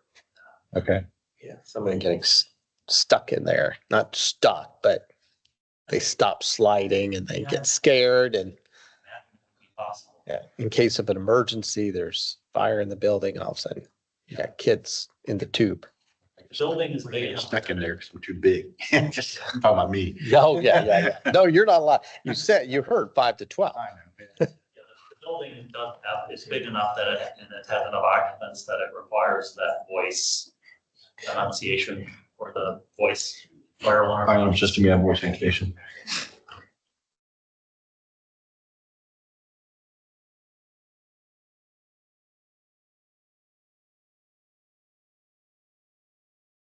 I imagine that, that slide question you brought up, it's probably, a kind of a 6 to 1 half dozen another argument, because if it's open, then you drastically increase your current wall height. Yeah, absolutely. Yeah. Well, I guess Let it clear. I was thinking of like transparent, as opposed to,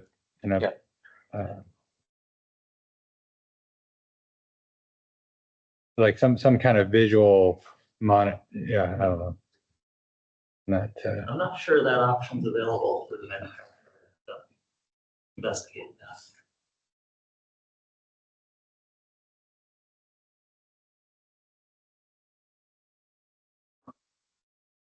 just checking one more thing.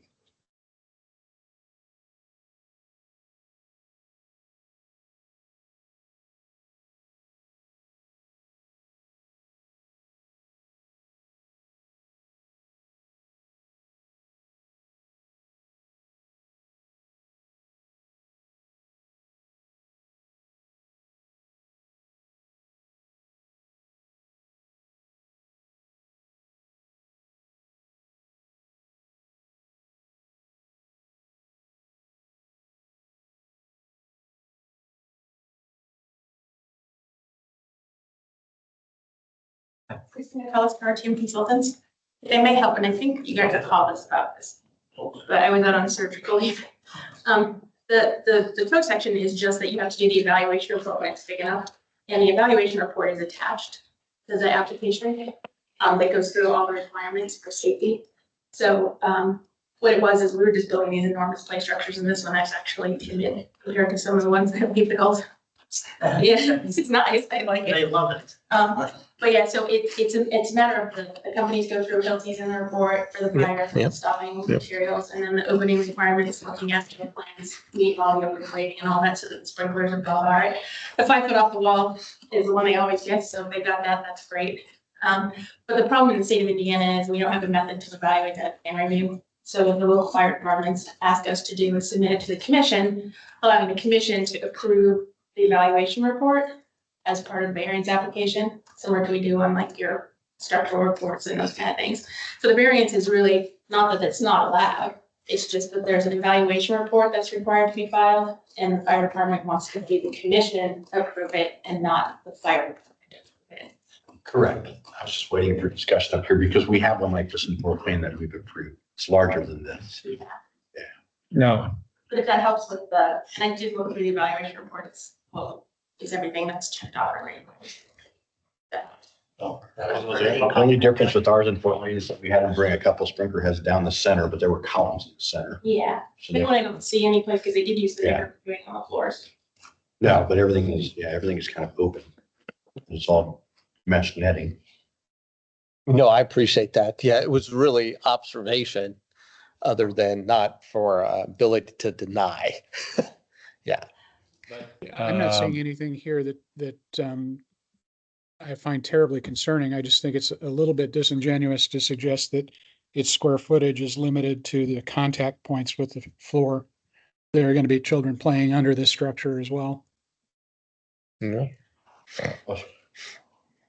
also, unless, the only documentation that's provided with the variance and that I'm seeing is just a structural engineering information and then an email from the fire official. So you said there's more? The evaluation, so there's no structural requirements in the city building. So when you do an evaluation report for it's the Child Protective Services company, they approve all of these, the place off company that they used. Their manufacturer's requirements are all documented under the CPSC. So it's the evaluation report, the structural is the one thing missing if it's not part of the building, but if you get big enough over the 300 square foot, that's why they want an evaluation to show that it's constructed to some standards. And in this case, the standards would be the CPSC. But you're saying, and the only thing we have is a structured report. You said there's. The documentation on the drawings has all the product materials and data. I guess I'm not seeing that. Oh, we don't have the drawings. Yeah, I don't think so. Yeah. We just have. They were submitted to the building official. Okay.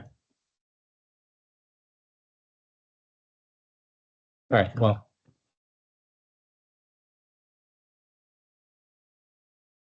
I would make a motion to approve. Second. Approved. Okay. Commissioner Burgess? Yes. Yes. Cameron, Yes. Commissioner Levesey, Yes. Commissioner Valerie, Yes. Commissioner Porter, Yes. Commissioner Slaughter, Yes. Commissioner Zander. Yes. All right.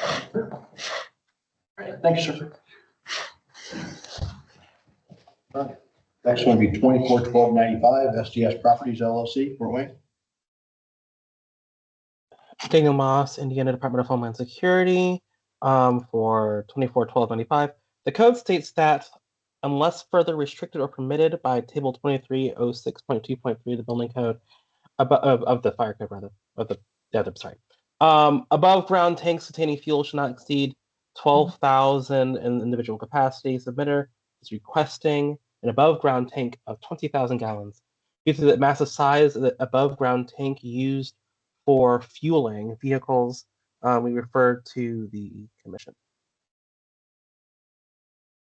All right.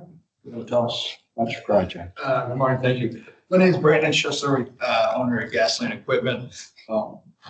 We are applying or trying to get a variance to include a 20,000 gallon diesel tank. The owners of this facility have been approved already through IDEM for a 50% reimbursement to take their aging underground tanks out of the current location and want to submit to put a 20,000 gallon tank in. The two tank capacities that are underground currently are 30,000, and with their current fueling needs and the footprint of their location, without doing the culmination, the aggregate of two tanks, we would request a variance to have the 20,000 in lieu of two 12,000s, which then would incur double the cost of the tank and all the apparatuses, the monitoring equipment, as opposed to just the one tank. Let's say now there's a 30,000 gallon underground tank. Yeah, two 15,000 gallons. As of now, those will be getting pulled out. Yes, they will be pulled out. And 20,000 instead.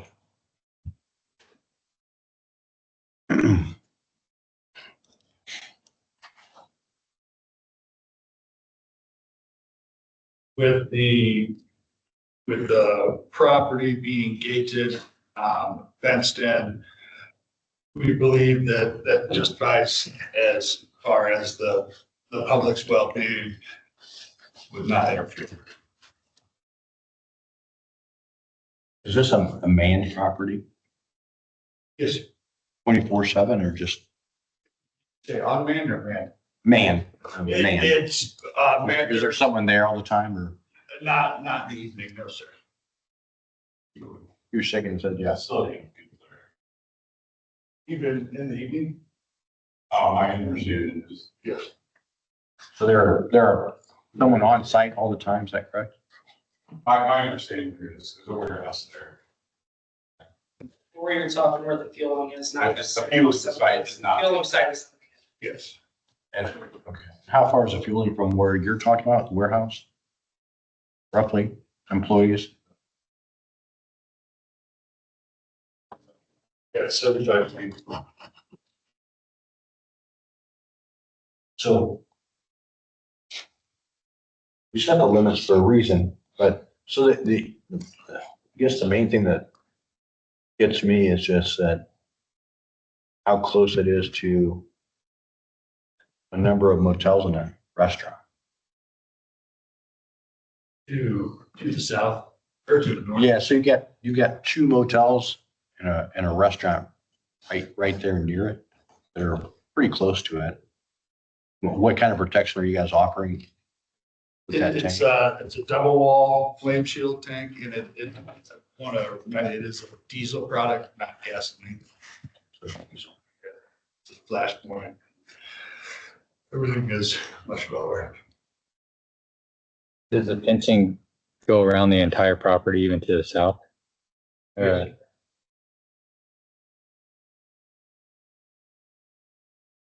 What kind of gate are you?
Are the two current 15,000 or 15,000 tanks, are they in the same location?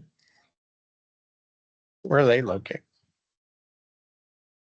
If you have the site plan. Yeah, I'm looking at it. If you can see you're looking at the page up and down, it would be to the left. You can see those little manways there, the concrete, rectangle. The left of the canopy.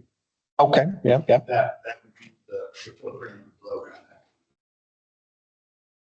Because of course, this is the 20,000 you're looking for, right, is above ground?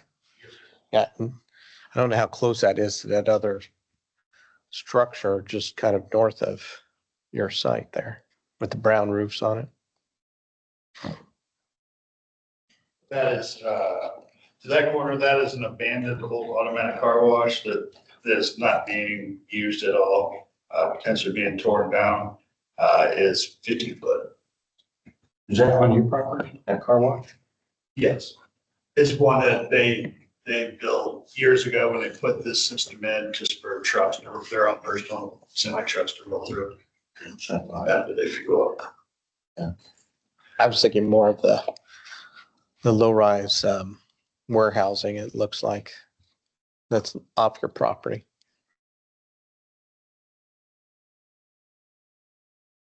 Because the locations that, when you look at your rectangle of the property, it's close to the entrance, right? To the property, if I'm looking at this right. Maybe I'm looking at it wrong. Repeat that, sir. Mike, which one are you looking at? Where are the new tanks? I couldn't tell if they looked like they were right here, the new tank. Can you show us, can you step up for a second? Yeah. I'd like to see it too, because you've got, Yeah. so what are you talking about that? This is the new tank right here, all right? Yes, sir. Yeah, and the existing tanks you're saying are over here. No, Now, no. where's the existing? The existing tanks, see that little small square right there? Yeah. They're just right there. Okay, they're over here. Yep. The existing tank's underground, right? And you're Correct. proposing to put the new one right about there. Correct. Yeah, and I was talking about how close they are to that. That isn't actually, They're close to this property right the here. rear portion back there is a vacated hotel. Where, That's a hotel. right here? Yep. Okay. Both of those buildings right there are the Red Roof Inn. Okay. So those are hotels. I couldn't tell if those were cars or Yeah, something. those are hotels, and one of them is, Shut down. yeah, it's shut down. The closest portion of their building is shut down because they've had so many issues in that building. The front portion is still utilized. But it could be, I mean, it's a property that could be sold and renovated and, Could be. yeah. True. That was my concern. And then to the immediate.